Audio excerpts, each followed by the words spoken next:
Bonjour tout le monde, aujourd'hui on aborde la partie audio sur Premiere Pro. Qu'est-ce qu'on va faire? On va voir les utilisations de base d'une piste audio et comment gérer le volume toujours d'une piste sonore. Alors, quand on a parlé de la timeline, on a vu la partie visuelle, l'image de votre vidéo, on sait qu'elle est au-dessus, et la partie audio concerne les pistes qui sont en dessous. Si vous glissez une vidéo sur votre timeline prise avec du son, eh bien, on retrouve bien la piste audio avec l'image et elle est bien synchronisée avec l'image. Par défaut, les deux pistes sont liées, mais on peut également les délier si tu veux tout simplement désynchroniser le son de l'image ou tout simplement travailler le son de façon indépendante. Pour ce faire, tu fais un clic droit sur ta vidéo, puis tu fais rompre le lien. Et donc à présent, la piste audio est individuelle, elle n'est plus liée et tu peux la déplacer tout en conservant ton image à sa place. À tout moment, tu peux relier ta piste audio avec l'image en sélectionnant les deux, puis tu fais un clic droit et lier. Par contre, fais bien attention quand tu lies les deux plans, si tu n'es pas synchronisé, tes deux plans seront liés mais de façon désynchronisée. Donc ça n'a pas forcément grand intérêt. Si tu veux importer une musique, comme d'habitude, ça marche comme pour la vidéo, tu vas dans ta fenêtre projet, clic droit, tu sélectionnes ta musique et tu l'importes. Et donc quand tu mets ta musique sur ta timeline, on se retrouve bien avec une seule piste audio. Tu remarques qu'on peut voir les fréquences des ondes sur la piste audio, tu peux également agrandir ta piste juste en déplaçant le curseur sur la partie gauche de ta timeline. Tu vois que le curseur change de forme et tu peux étirer ou rétrécir la piste comme tu le souhaites. Et tu peux également zoomer sur ta timeline pour être plus précis au niveau des fréquences sonores. Sur la partie gauche de ta timeline, tu peux muter ta piste, donc c'est-à-dire la mettre en silence, ou si tu as plusieurs pistes audio, tu peux cliquer sur solo et là uniquement celle-ci sera entendue. Tu remarques que quand ta musique est en lecture, ton audiomètre tout à droite est actif. Il indique le volume général de ta piste en décibels. Et donc ça, c'est quand même très important. Et le but, c'est évidemment de ne pas taper dans le rouge, car le rouge indique une saturation, c'est-à-dire on a perdu des fréquences, et c'est pas très esthétique au niveau de l'oreille. Et donc on a tendance plutôt à viser le jaune-orange. Souvent, on conseille pour une prise de voix correcte de taper entre -12 et -6 décibels. Alors, maintenant, comment faire si tu veux gérer le volume audio de ta piste? Tu as plusieurs options évidemment. Tu peux directement sur ton plan descendre ou augmenter la barre du volume général. Tu vois que l'effet est directement répercuté sur ton audiomètre. Tu peux également gérer l'audio de l'élément sélectionné en allant sur l'onglet Mixage des éléments audio. Si tu ne le trouves pas, tu peux le faire apparaître à partir de l'onglet Fenêtre de ton menu.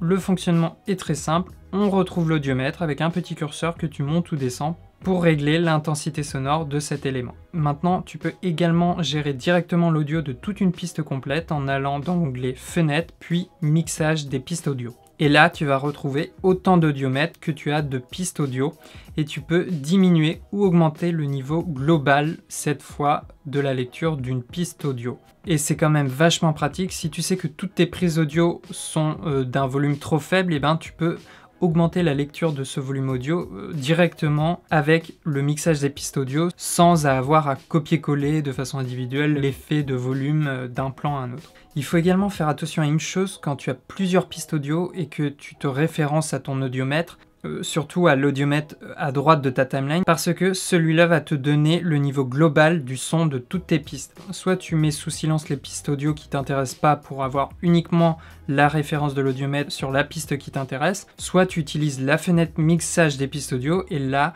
tu as bien un audiomètre qui est dédié à chacune de tes pistes. Alors au niveau des effets audio, on va pas rentrer dans le détail parce que ça prendrait beaucoup de temps et que en fait je les maîtrise pas tous. Donc sachez juste qu'il y a également un onglet dédié aux effets audio, comme pour les effets vidéo sur Premiere Pro.